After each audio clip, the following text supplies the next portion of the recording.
the Fantasy Waiver Wire. This is your boy Tubby. With me, as always, is Lee.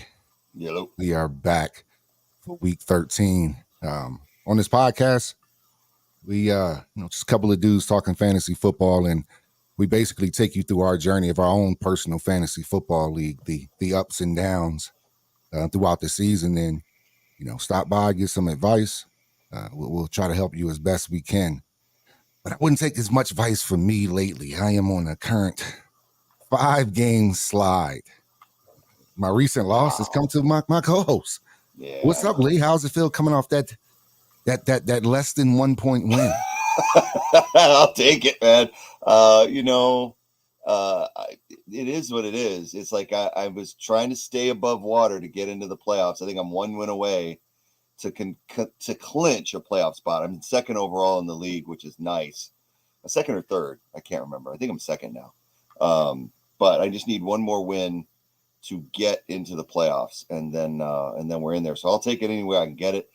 This week was really crazy because you led pretty much the whole way, and I had a lot of players playing late this week. And then the final thing was I didn't start Sam Laporta, who had 17 points over Thanksgiving, and I started Hawkinson on Monday night instead, and that nearly cost me because he had nothing really going into the second half. And then in the fourth quarter, got to string some catches together. And before I know it, got the late touchdown, which made a big difference. Almost gave the Vikings the win until Justin Fields let his team down for the winning field goal. But, I ended up with less than a point. I got 16 points on Hawkins. That's all I needed just to make sure to secure the dub and keep going one step further. I missed the playoffs last year, so I really want to at least get a good spot for the playoffs this year. We'll see how it goes. It's getting close. Yeah, man, it was a crazy matchup. Man, I come out of there thinking, all right, Taylor got me 2 touchdowns. Now he's out with the thumb injury. It's just madness, man. I'm fighting for my life over here. Let me see. In this league, here are the current standings. Yes, I'm second in the league right now.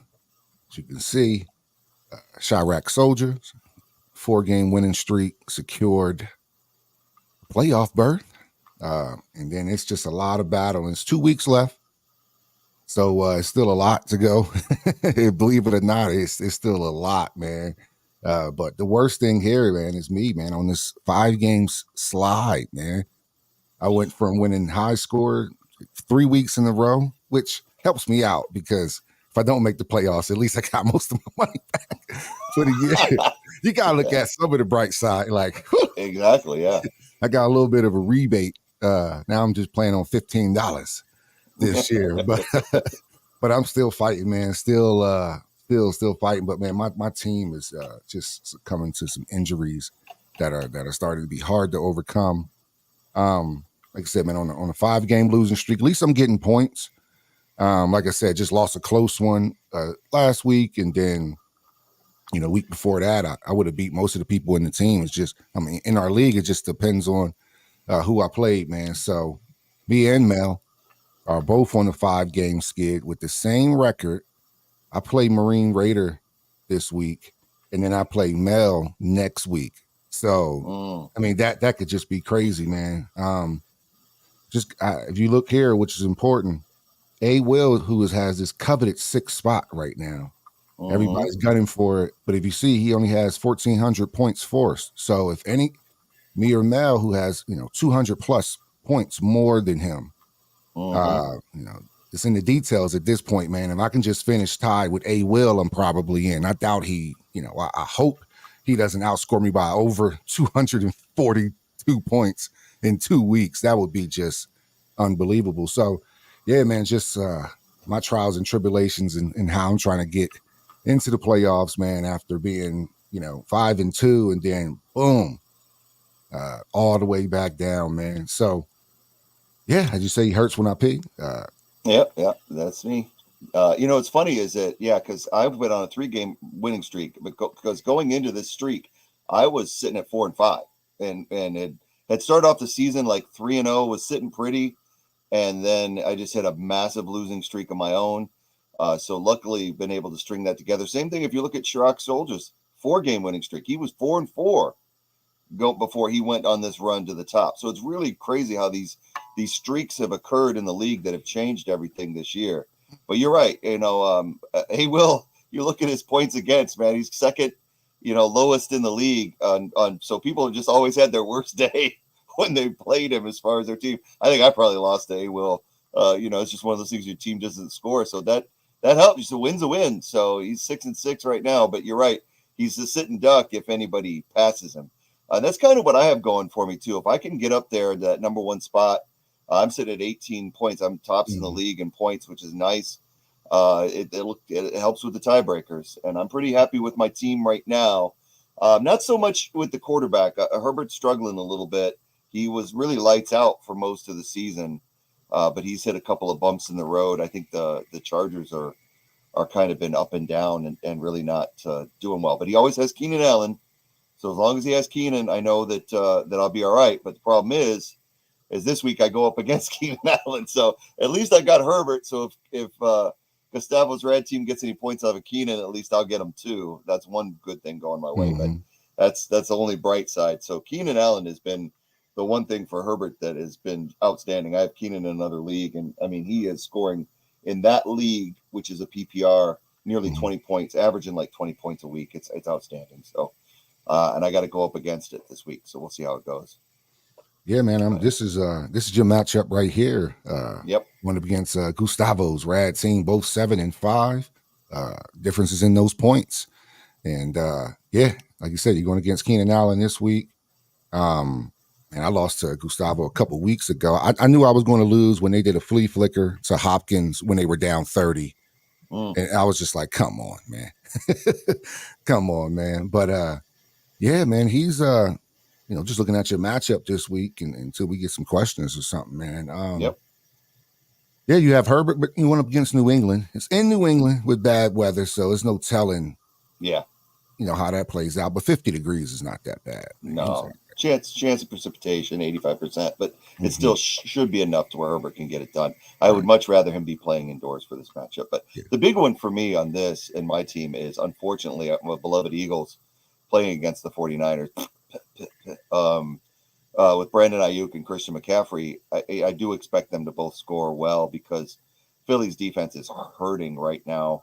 They gave up a ton of yards to Josh Allen, and it is what it is. So I'm going to be starting these guys, and I expect, McCaffrey, it's projected 20 points, and that's probably going to be around that threshold. To me, it all comes down to who's guarding Ayuk, because I know we both watched that Buffalo game. James Bradbury struggled in that game. Slay had a pretty good game against Diggs, but Bradbury struggled against Gabe Davis. And that last touchdown that Gabe ran the wrong route could have been so bad for them. And so I worry about who's going to be on Ayuk and who's going to be on Debo. I expect Slay to be on Debo and Bradbury to be on Ayuk. And unfortunately, it may hurt me as an Eagles fan, but it may help me in fantasy because Bradbury is just struggling, covering in man anyway. So we'll see. I think if you're playing just straight fantasy, I think Kittle's going to have a massive day. I think Kittle, unlike when we held Kelsey, losing Sean Cunningham, the starting linebacker, and we're running out there with Morrow, who's adequate, and Ellis, who's a special teams player. Right. And we probably won't get, and even if we did, we wouldn't have Shaq Leonard on the field. We've got nothing else. Hassan Reddick is a blitzing linebacker. He's not a coverage guy. Nakobe Dean is out indefinitely. Even when he's in, he's not a great coverage guy. Without Cunningham on the field, the Eagles will be hurting to cover George Kittle. I don't know who covers him unless they go to a 3 safety set, an extra safety in there to cover him. But then you leave yourself susceptible to McCaffrey. So it's a really bad situation for the Eagles to be in for this. But fantasy wise, man, it could be an offensive shootout, and you could have a lot of points for the 49ers players this week. Yeah, man, this is it's a coveted matchup this week. Anyway, everybody's going to be watching. I mean, at this week, it's show up to try to see the Eagles lose. You can kind of tell that in the media because every game we play, the Eagles play last few weeks have been like the highest viewed game that week, except for like a special game like Thanksgiving or something like that. So yeah, man, you do have a favorable matchup. Running backs don't do too well against Philly as a whole, but McCaffrey's McCaffrey. But I tell you what, man, they do shut McCaffrey down. They have the wide. That's where the wide receivers and, like you said, Kittle. I don't know who's going to guard Kittle. So you're right, man. If they Kittle could very much have the day. My problems with Debo could have a day too because they don't always tackle well. Like Blankenship's like the only one that really tackles in the secondary. Byard does too. Byard does too. Basically our safeties, but our corners are real hit and miss on whether to make a tackle or not. And Ayuk and Debo, a lot of their games, especially Debo, is break a tackle, then go. So yeah, man, they're definitely up against it, but hey, fly Eagles fly. So I see Debo, just to touch on that. I see Debo not getting much deep, but getting a lot of that short stuff, the reverses. Like somebody made the joke that he's the second best running back and the second best receiver on the 49ers. Right. Because the fact is he lines up like that. And you're right. If he's lining up and he does a reverse or anything like that, where they get him in a wide receiver screen, I just don't see the talent that we have to be able to tackle him once he starts getting up to full speed. It's going to take this game for the Eagles defensively, the best defensive performance these guys can do, and then some, because they're not putting their most talented guys on the field. And that is what it is. We can't do anything about that. Injuries suck. Speaking of though, we talked about, I mentioned Shaq Leonard just then. I said that Eagles, I hope they get him because they need him just for depth right now. Mm-hmm. Even if he sucks, he's better than Ellis at linebacker. We've already established that. And we don't know how long Cunningham's going to be out. But if Dallas gets him, and that could very well be, then it's going to be very tough for the Eagles to win the division with that linebacking core the way it is right now. And then him going to Dallas. Even if he sucks for Dallas, they lost Van Der Esch. So it's one of those things where they would get somebody that will at least stabilize the middle of the field. So it's going to make things really tough for the Eagles if they don't get Shaq Leonard. But there was another free agent that was announced today. I don't know if you caught this. Because we're down a tight end right now. Zach Ertz asked for and was granted his unconditional release from the Arizona Cardinals. Really? So he is available. He is on the waiver wires right now. Again, couldn't play on Sunday, but with Goddard having the broken arm, I wouldn't cry at all if they reunited those two guys in the Eagles offense. Will it happen? Probably not. The odds are unlikely. It all depends on what Howie feels like doing. We really don't have a lot of cap room too. I think there's only like a mil of cap. But I never said that would stop Howie from doing anything as the GM of the Eagles. He's always found ways to work around that cap, get some people to kick some money down the road. So it's very possible the Eagles could get Shaq Leonard and Zach Ertz next week, or neither of them. So we'll have to wait and see what happens. We got a question, though, if we want to jump into it. First question. Let's go. This is from our boy, King TTV, and he's with us most week. We're sorry we've not been around. The holidays have been crazy. Tubby and I have both been with the family doing things for Thanksgiving. I went out of town for a week up to Michigan and had a great time. So I am good for the rest of the year. I'm not going anywhere around Christmas. So we'll be here through the next 2 weeks and the playoffs talking fantasy football with you guys. Just so you know that Tuesdays and Thursdays we will be here. So I want to apologize to King. He's one of our regular viewers. He's always here with us. So thanks for being here again today. And we'll start with your question. He somehow scooped Freiermuth. Good catch, because after Canada got fired, Freiermuth has been very valuable as a tight end to sub for Hawkinson. Yep. However, with Barkley out, he's forced to choose between Chuba or Charbonnet.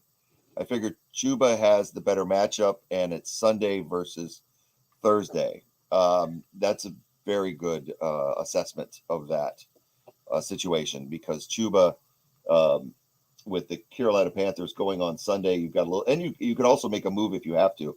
Is going to be at Tampa Bay, probably nicer weather.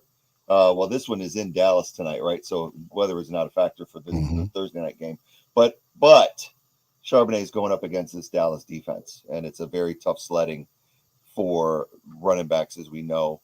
against this really stout defense of Dallas. I'm a Dallas hater, but I will give credit where credit is due. They have got a solid defense, so it could be tough for him. Now, Charbonnet does some pretty good receiving out of the backfield. If you're doing PPR, that could come in handy. I saw a lot of people in multiple leagues dropping Chuba Hubbard lately just because the Panthers are not scoring a lot of points. They're not moving the ball really well. So that's kind of what you got to look at. What is Chuba's numbers projected on the Yahoo Fantasy Leagues? I'm kind of interested with what Tampa Bay brings to the table. We know what Dallas brings to the table, but where is Tampa Bay ranking? We're looking at his opponent. Tampa Bay gives up the 25th fewest points to running back, so it's almost a wash. Yeah, Chuba's coming off a good game last week with 20 points, 20.20 there. Touch. Yeah, he had 45. He's definitely the starter over Charbonnet. Over Miles. Oh, over Miles. Yes, Miles. Yeah, definitely. There, but yeah, with Charbonnet, he had the backfield all to himself last week. He still didn't really produce that much. Now, granted, he was going against the Niners, so it's really hard to hold him against that. So, but I'm definitely going. But if you had to, so you starting Charbonnet, Singletary, and Ford. Yeah, with Hunt hurt, Ford's definitely the go-to guy. Singletary, I'm using him myself, man. I have him and Pierce, but he's been playing really well. From that, so I really like that setup. Pickett, man. Well, I think where I was going first was as far as Chuba. I'm definitely going Chuba over Charbonnet. Just to answer that question. Then going down with the Pickett versus Josh Allen. Well, Josh is out this week, so he has got right. Kansas Buffalo's on the bye this week. So, but I was just looking like, man, Kenny Pickett has been struggling, man. The first game this year he threw for 275 was last week. Now, that is because Matt Canada is gone, or is it? Yep. But it's just so many like divas there. It seems like with Deontay and Pickens, like you have two wide receivers that are just losing it every other week. So Freiermuth is a great pickup because he seems to be the steady Eddie there for those guys. But I was looking, where was I going? I was looking at the. He's got a favorable matchup with Arizona. Pickett does this week, so you're probably okay. You can look at some other. You're probably some slim pickings on the waiver wire for QBs right now. There are a ton of backups playing because of injury. Pickett's probably your safest bet. Unfortunately, it is what it is. But with the new OC, he is playing a little bit better, so it could happen. You could have a good day. And if he's going to have Freiermuth, that's a good 1-2 punch for him. But I was saying, I know Derek Carr is out there. Geno can be a little streaky, but he's going against Dallas this week, so that may not be good. And that was just my two. And old buddy Downings from the Bengals. The Bengals still have weapons. Yeah. So that's where I was going. So maybe look at Downings as well too. They have a lot of weapons in Cincinnati, man. He can still get the ball out. I remember him at Washington. He can throw the ball. Just reps, man. But what we have next week? Just one other thing. Kang TTV is actually first place in his league, so congrats. Hopefully, we helped you out to help you get up there. The next question we have is from Bryce Peak. He wants to know whether to start Mostert, DK, or Garrett Wilson at flex. Well, honestly, if that's your choice, if you've got your starting lineup solid and that's your choice for flex, you're not doing too bad. I'm still concerned about Wilson. You're looking at his numbers right now. How did he do last week? What was that, 17? 17.4. It's amazing. Even with the backup quarterback, it's just unbelievable that Boyle is out there and he's still putting up 44 yards and a touch.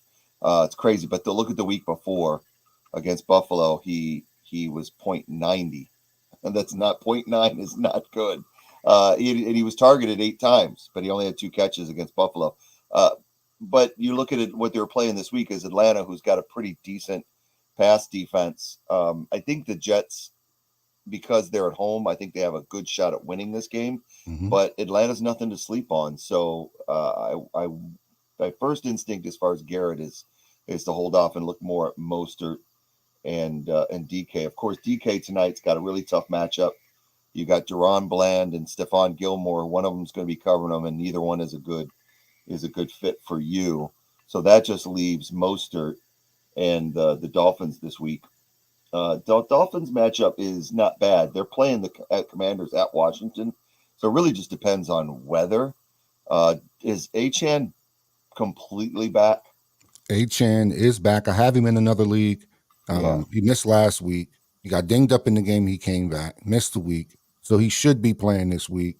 I think Mostert's probably dropped, but I'm still going Mostert. If you have Mostert, if he's going to start, I would start him. DK is tough, man. I have DK. I'm still going to start him tonight, just because I think because Seattle will be down. I just think you got two banged up running backs. Even Charbonnet's he's not banged up, but he's real iffy, man. But you have Walker that's banged up. They have to throw it to somebody.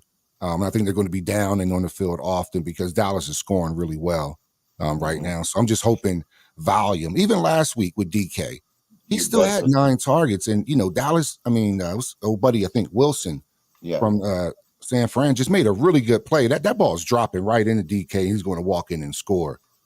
So a couple good plays were made, but the targets with DK are still there. But I'm going Garrett Wilson personally. I just think he's the number one guy out there, and they're going to get him the ball no matter who the quarterback is. He seems to have the most consistent numbers behind Mostert. So I would go Wilson just for some strange reason. I would go Wilson, man. I think Commanders still have a reasonable defense. Even with Sweat and old buddy gone and Chase Young's gone. That's why I kind of like this one. My only problem with Mostert is the sharing the time with Achane. Right. If Achane's healthy, he's going to get a lot of carries and vulture that. But you make a really, really good point about DK tonight, because if Seattle gets down, they're going to be throwing the ball a lot, and DK is going to be the benefit of that. So that's something I would look at. My only problem with Garrett Wilson, like I say, he had a great day last week. As I do worry about Boyle being able to get him the ball against the Atlanta defense, but they're at home, so you almost have to look at Garrett just because he's that must-start guy. I mean, he's one of those, like, you can't help it. He is who he is. So that's a tough decision. I think. I don't know. It's tough. It's a tough thing to have. If I had these 3 guys, they're probably all starting in my league on my team. Just about. I find a spot for them. So I'm assuming your other lineup's pretty good. So we'll see how it goes. But man, I say matchup wise, your best matchup, the safe bet's probably Mostert, just because looking at all 3 matchups, that's your safe bet. But it doesn't mean you're going to get the most benefit out of that. The riskiest play to me is DK tonight, but it has the highest reward. Right. Because they're probably going to throw to him a lot, especially if Seattle gets down. And then Wilson is probably something that, it's a little safe because they're at home, but Boyle makes it riskier. So let's move into this next question there. I'm sorry that we didn't give you too much of an answer, but it seems like we're both kind of leaning Wilson on this one. We got Bryce Ridley. He's got a spicy question. This is not that type of show there, Bryce. We don't do spicy. No, it's all right. First, shout out Bryce coming from another Bryce. All right. Hello, Bryce from Bryce. All right. He's got Dak or Mahomes this week. That is kind of spicy now that I think about it. We got Dak, of course, playing at home against Seattle's defense. And then you've got Mahomes playing at Green Bay. And you have Mahomes on your fantasy league. And he's kind of been a little up and down lately for you, hasn't he? Yeah, he's been I think it's the traveling and the teams that he's played. Anytime they go overseas, they always play bad, man. And Kansas City has struggled in the second half, man. They have just struggled. Eagles shut them out in the second half, but they aren't the only team that has shut Kansas City out in the second half. I'm going Dak, man. Dak is hot. The Cowboys are hot. They're playing really good football. Coming off of a 50-piece last week. 55. He's throwing the ball, averaging about 300 just about every week, somewhat. Look at that. Seriously, 49, 48, 61, 30 against Carolina, who has a tough pass defense. That was a little bit of a struggle. They were on the road, though. And then against Washington at home last week, just ungodly 55. And then they're at home again tonight. You're right back right now, as much as I hate to admit it. He's had over 30 points for 6 straight weeks. I mean, most people would love for their quarterback to just get him 30. Yeah. And right now that's like the floor, unfortunately, for him. So it's hard to bench these numbers right now. And because Seattle offense sucks, that means they're going to be on the field more. You just hope Bland doesn't catch another pick six because they've been taking it off the board. Dallas defense is playing well. I saw a stat that in 3 games this year, Dallas would have still won if their offense never even scored. Yeah. That's just ridiculous. It's crazy. That's just ridiculous, man. Eagles don't have none of those games. None of them. When Diggs went down, you would have thought that it would have hurt them, but the Bland has been amazing. So I can only imagine what it'd be like if he was playing their slot corner. They would be unstoppable. And I hate to say that about any Dallas team. But again, here's the one thing I'll point out about Dallas, though. They have yet to beat a team with a winning record. Now, that may happen when they play the Eagles next week, and tonight they play the Seahawks. But what are the Seahawks right now, anyway? What is their I would think their overall record. Their overall record is 6-5, so they have a winning record. Okay. So I was thinking they were 6-6, 6-5. They'll probably be 6-6 after tonight. So this could be the first team that the Cowboys beat with a winning record, believe it or not. And we're in week 13. Right. So look at their schedule. They have beat up on, what really bothers me is look who the Eagles have been playing all season long with the gauntlet they've been running. How does this happen when Dallas finishes second behind the Eagles, and yet the Eagles have been getting hammered week after week? Now, granted, Dallas played San Francisco earlier, and they played Philly, but they lost both of those games. They have not beat a team with a winning record. Now, that could happen tonight, probably will. And then we'll see what happens next week in Dallas. I'm sure they're going to be licking their chops to get a chance to get revenge on what the Eagles did to them in Philly. I kind of hope they do, as much as it pains me to say that, because there's nothing worse than beating a team twice in the regular season and then facing them in the playoffs. It's never been one of my favorite things to see. So as much as a loss to Dallas in Dallas would hurt me, part of me is like, if they win that game. So that's why I think the 49er game for the Eagles is really important as far as, again, 49ers talking a lot of trash. And you're right. What you said earlier, and I wanted to respond to it, was this is the game where everybody's waiting for the Eagles to lose. Everybody has been waiting for the Eagles to lose since the Dallas game. Right. Everybody has been, we lost to the Jets and people are like, frauds. And then we beat Miami and they go, well, they beat the number 1 offense in the NFL. Then you beat Dallas and people are like, well, they cheated or whatever they were trying to say. Early tackle, missed penalties, whatever. Wow. I did point out, I've said to everybody who talks about Eagles and officiating, I said it's a fun fact that winners never, ever seem to complain about the officials. Never. Just putting that out there. Yeah. Only losers do. So even during this gauntlet period, it's not just who the teams we are playing, it's when we are playing them. Yeah. So, for instance, we get Kansas City, but we get them off a bye week. Now we're coming off a bye week, fair enough, but still, we're still getting where the odds are in Andy Reid's favor historically. Exactly. Then we play Buffalo. They're going into a bye week, but so not too terrible. But then we play the Niners. They're coming off a 10-game rest, and then we play the Cowboys. They'll be coming off a 10-game rest. Yep. So we're playing teams on average 10 to 14 days rest before they even see us, and we're still winning the game. And it's still like, but with the key to this game, just looking at it from a number standpoint, the Eagles have to get ahead in this game simply because Brock Purdy is the worst quarterback in the league when playing from behind. We literally have the opposite guys. Jalen has been the best when he's been down. Brock Purdy is literally ranked 32nd in the league when playing from behind.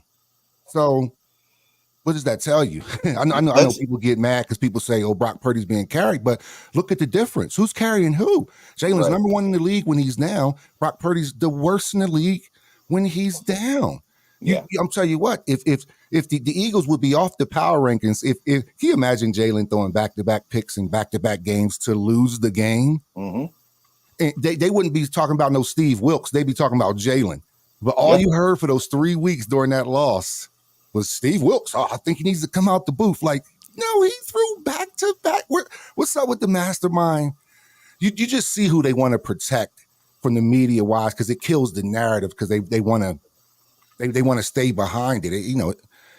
So right now it's not good for football for Brock Purdy to not be considered good, but he's last in the league when playing from behind. And they'll say he doesn't have Debo, he doesn't have that. We beat the Bills without Lane Johnson. Exactly. Come on, that's a big deal for us. And without Dallas Goedert. People keep forgetting. Dallas Goedert. They beat the Chiefs and the Bills without Dallas Goedert, and then they beat both without Dallas Goedert and Lane Johnson and Sean Cunningham, who went out, the linebacker. So it is what it is. It is like what I've noticed in the media. I don't even watch the mainstream media anymore because it doesn't matter what the Eagles do or who they beat. Somebody's always going to have an excuse because we're not the pretty ones. Interesting thing, I saw a great meme this week that said that if I die, please bury me in a Jalen Hurts jersey because I just might come back. I love that. That is a great meme. I love that. And it is true.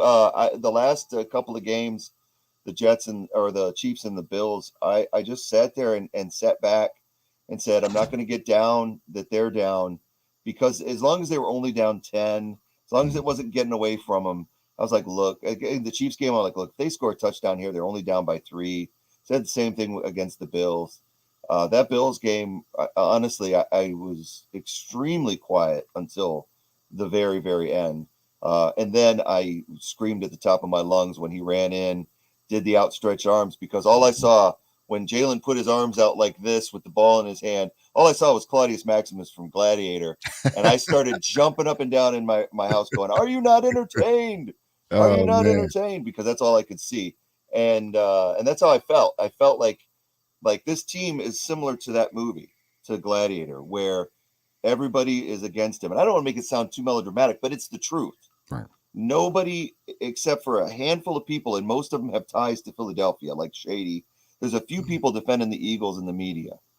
The rest are waiting for the Eagles to fall. And that fall may come these next 2 weeks against Dallas and San Francisco. But I would like to point out, even if the Eagles lose these next 2 games, they will be 10-3 with Seattle, Giants, Arizona, and Giants to come.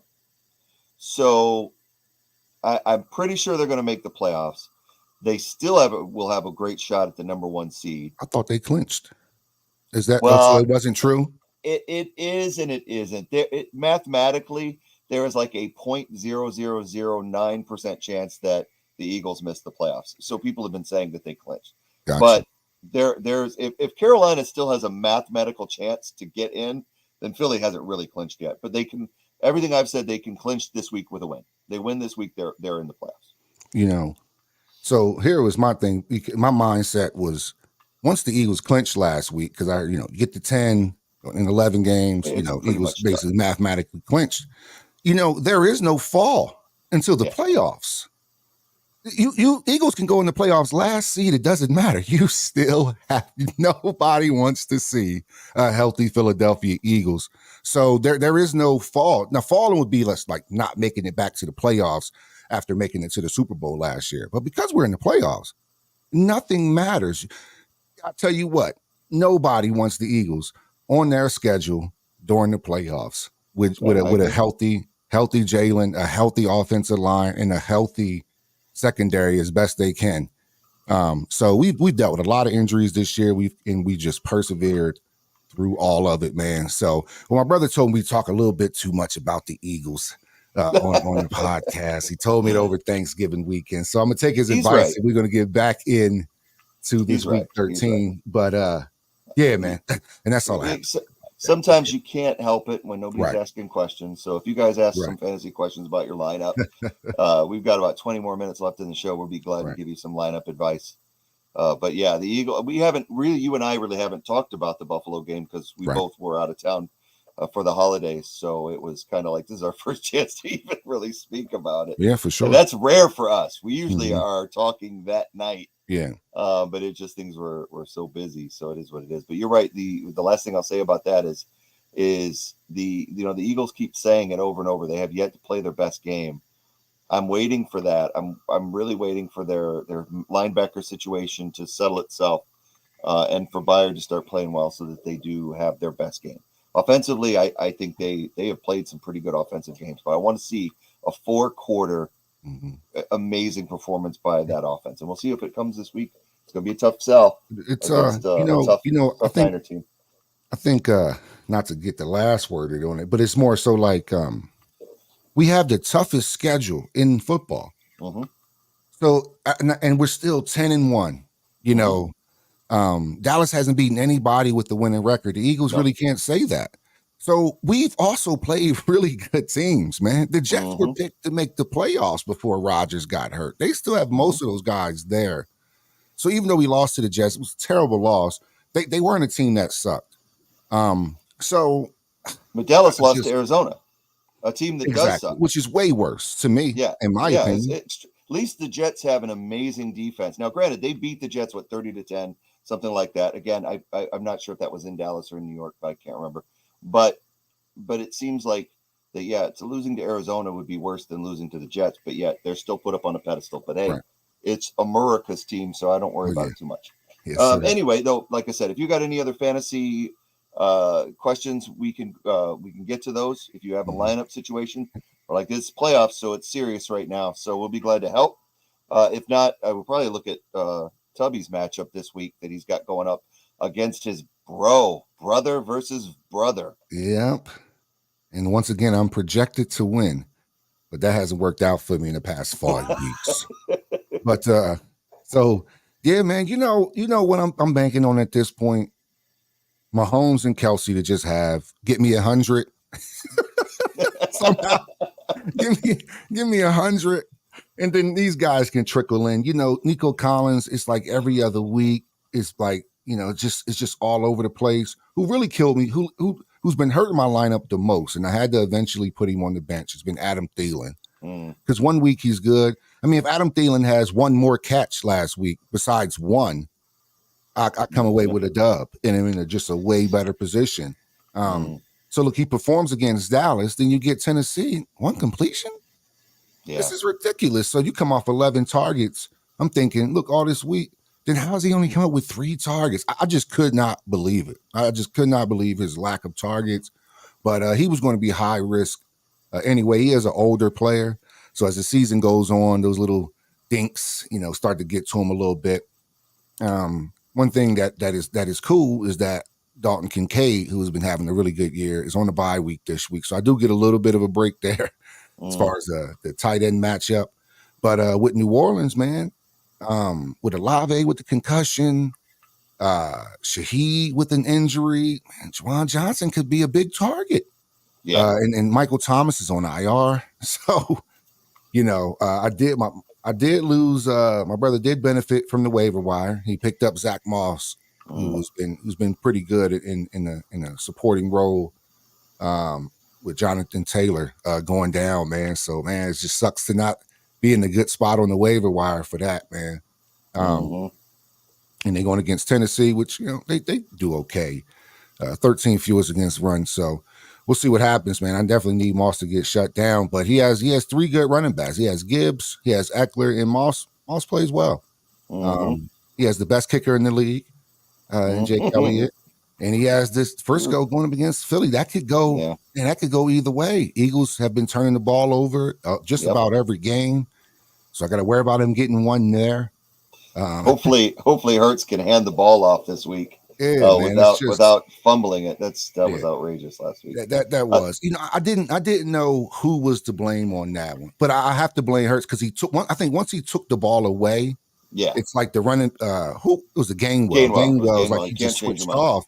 But then he put it back in his chest. And he's tapping the ball in his chest, and Gainwell doesn't even put his hand. It was just a weird situation. But I don't think once you, how many quarterbacks put the ball in, take it out, then put it back? That's a bit unheard of. So I'm sure Jalen regrets that exchange. Then he has CeeDee Lamb, who has been scorching hot, man. CeeDee Lamb has been that guy. Brown, it's no telling. We're no telling what type of day Brown has, man. He is sitting down Tyler Lockett, so that's going to be interesting. And he's sitting Brock Purdy against them Eagles.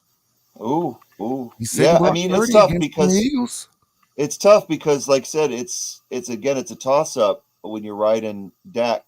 If I had Dak and Brock, I would go with Dak tonight, being at home against Seattle than being Brock Purdy on the road at the place where he got his elbow torn off last year. So I think I would be kind of skittish myself about Purdy scoring a lot of points. I think Purdy, on my honest opinion, is Purdy could have a 40-point day, but I think Dak easily could have a 40-point night tonight. So it's a win-win for him right now. That's who I would be really worried about if you, because you got Mahomes and Kelsey, but I would worry about Dak and CeeDee.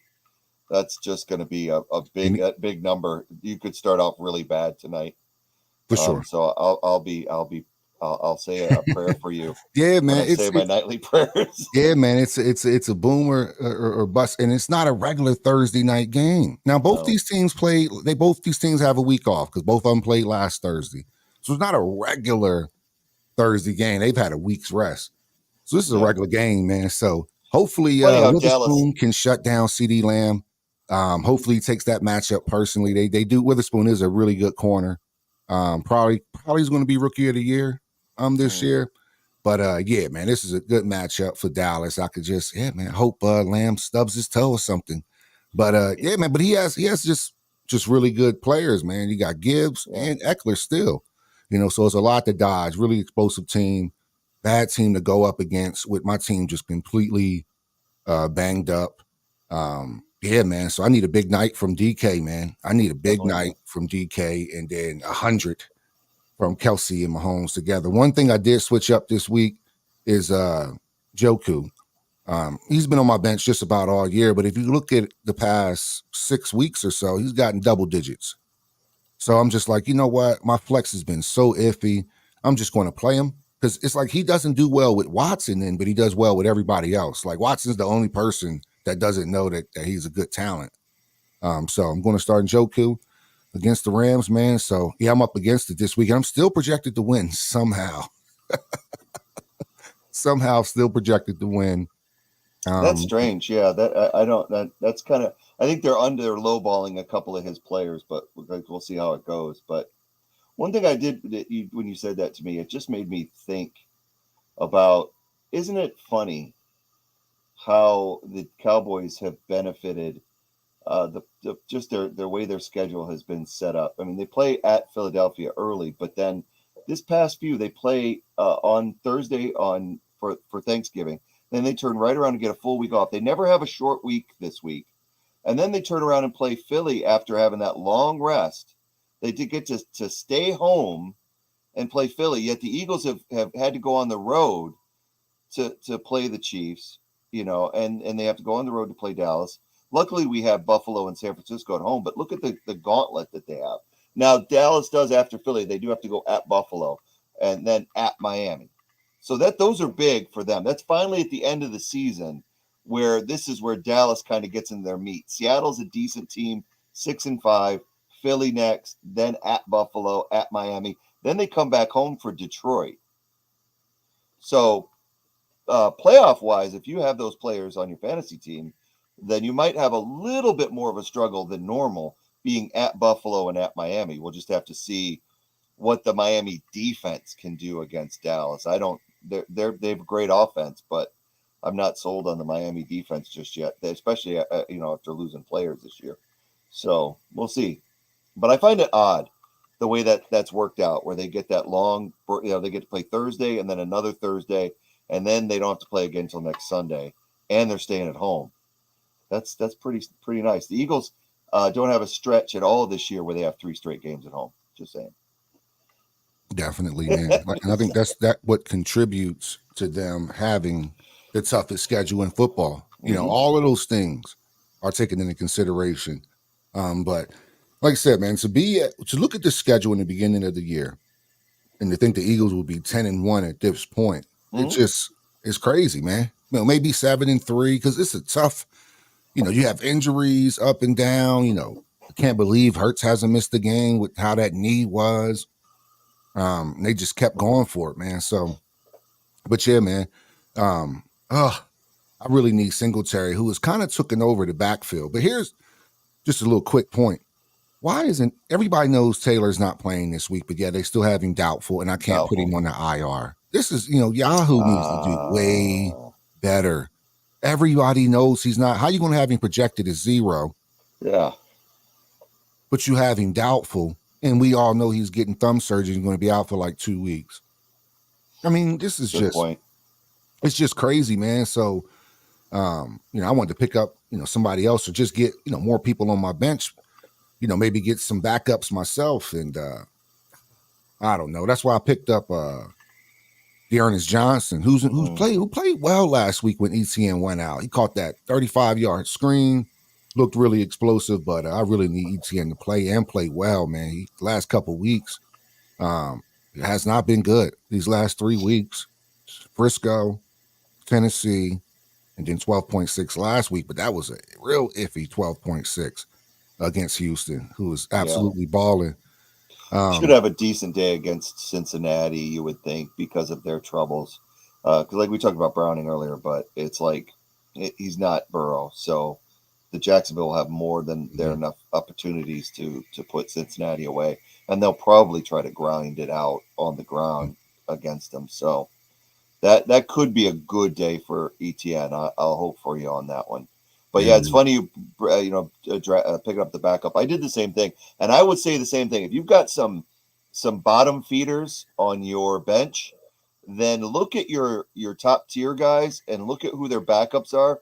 Because what I did in another league, I have Derrick Henry, and Derrick Henry's great. He got me 2 touchdowns last week. He had 20 points, but it doesn't mean that he might last the whole season. And the playoffs are getting ready to come around.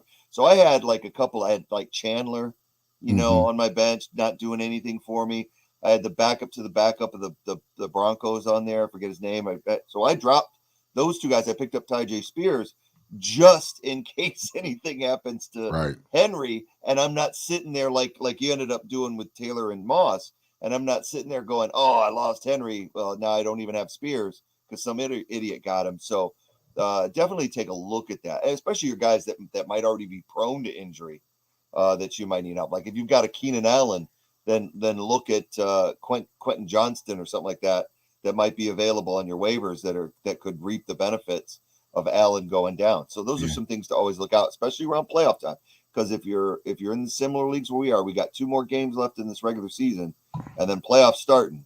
So it's gonna be tough sledding, man, once the playoffs start. You know what else I think is bogus? So you see how Kenneth Walker is out, but you can't pick up Charbonnet because when he was dropped. Mm. And it's just like, well, the game is tonight. So now nobody is going to have a Seahawk running back. You know what I'm saying? Charbonnet's still out there on waivers. Like if you look on players. Yeah. So he's available, but we won't clear waivers He until won't after he the won't game. clear waivers. So you can't even pick up Charbonnet. Yeah, that sucks. Just because when he's dropped, I'm like, I get it in some instance, but sometimes it just doesn't make any sense. Look at this. December 1st. Yeah. You're not gonna need him December 1st. You're not going to need him December 1st because everybody's going to be wondering if Zach is coming back. It also gives people a chance to see if he has a good game, then pick him up for next week, and it becomes a waiver wire battle. But that's a whole other week from now. So it's just a couple things, man. I'm just like, oh my goodness. I don't know. So yeah, I had Charbonnet a couple times this year. Dropped him, pick him up, drop him, because even when he's starting roles, he hasn't done much. Look, what he's had all year is 12.9 in the game. So I want to say something about Zach Charbonnet, and it's nothing of malice toward the kid. We had somebody asking if he should start him earlier. I believe it was Kang. We were at our draft, and not our draft, but my other league I'm in 2. And it was an in-person draft. We were all sitting around a table. And dude got Zach Charbonnet in like the 7th, 8th round and was like doing a touchdown dance. And I'm like, look, dude couldn't even make it in Michigan because Blake Corum and Donovan Edwards were far better running backs. They ran his ass out of Michigan, and he went over to UCLA. And he ran moderately well through weak defenses. We know the Pac-12 defenses are not Big Ten defenses or SEC defenses. So he had a lot of open lanes because there's a lot of spread offense. I watched him play there, and I was moderately impressed, but I'm like, he was nowhere. He wasn't even close to being how good he was with Michigan. So I had no expectations on this kid being a superstar in the league. I know a lot of people were high on him because that California media, they get stars in their eyes, and they like the Pac. That's why they hype up a lot of the Pac-12 quarterbacks. I'm not saying that's not deserving. Caleb Williams is often, Nix is often, but they hype them up really bad because of that West Coast media. I mean, they live and die by those guys. They don't really look at anybody else. So you get this really over promotion of these guys. So I'm not a big fan of Charbonnet. I thought he was okay. So I wouldn't worry about not having him tonight. Now watch, he'll go off for 125 yards, 2 touchdowns, and he'll be sitting on the waivers because that's how it works. Whenever I say something like this, somebody ends up proving me wrong. I feel like Colin Cowherd, where I'm never right about anything because I'll say it and I'll be so sure of myself, and I'll be like, he sucks. Yeah, that's such a good point about where Colin was wrong. Colin, he is, I've learned so much from Colin Cowherd over the decades because it's just like, it doesn't matter, baby. Just keep shooting. Yep. Just keep shooting. Eventually you'll be right. He will come up with the most amazing soliloquies and look at in this and that. It will, try to convince you. And then it just completely doesn't happen. He'll just come back next week and act like it didn't even happen. I'm like, this is why this guy's successful. He's just worrying about the next play. He could be dead wrong. And it doesn't matter, man. It's just, man. You could feel that's a good point. That's a good point about it. Thousands and thousands of hours of his bad takes. I don't watch the guy, but I've seen these compilation videos of his where it's just constant bad takes. And what really made me mad the other day was I'm going through TikTok and whatever, and he pops up on my TikTok and he's talking good about the Eagles. I'm like, keep your name out. Keep my team's name out your mouth. I wanted to do a freaking Will Smith on him because I'm like, don't talk good about the Eagles because you start doing that, you're going to jinx us because you can't get anything right. So I actually, as soon as I heard him start talking good about the Eagles, I quickly scrolled up because that's the last thing I need to hear is Colin Cowherd predicting the Eagles to win anything. Screw that. Right. But yeah, man, I think we've talked about our matchup. This week. The questions have dried up a little bit. Maybe we dried them out with all that Eagles talk. I don't know. We had to do it. You never know. I'm just messing. You got to talk about the Birds. It's just hard not to. We're real Eagles fans, and if you know real Eagles fans, they're going to find a way to talk about the Eagles because they're relevant right now. Hold on, excuse me. They're relevant. They're winning. And everybody wants to see them lose. That is the crazy part to me, man. It's what I'm trying to take a seat back. Like, why does everybody hate the Eagles? Like, they will figure out a way. Like, we have the Philadelphia media enough that can put enough hate on the Eagles that's for everybody. But when you see people just nitpicking, and for Dallas to have lost to the Eagles and still talk about the Eagles, it just makes no sense. No. It's like you losing the fight to a person and then talking about you can beat them. Like, no, you literally lost to them in a fight. What are you talking about? What you're going to do? And the refs and this and that, man. But it is what it is. We haven't blown a team out by 30. We haven't blown a crappy team out by 30 points. We've had some dominating wins. We beat Minnesota convincingly. They beat the Rams convincingly. But we haven't had dominating wins, and that's what the media loves. So the Cowboys lose to the Eagles, lose to the 49ers badly, lose to the Cardinals, and they're still the media darlings because they blow out Washington by 40 points. And they look good doing it. So it's like, okay, we get it. We will always be the stepchildren of the NFL. That's fine.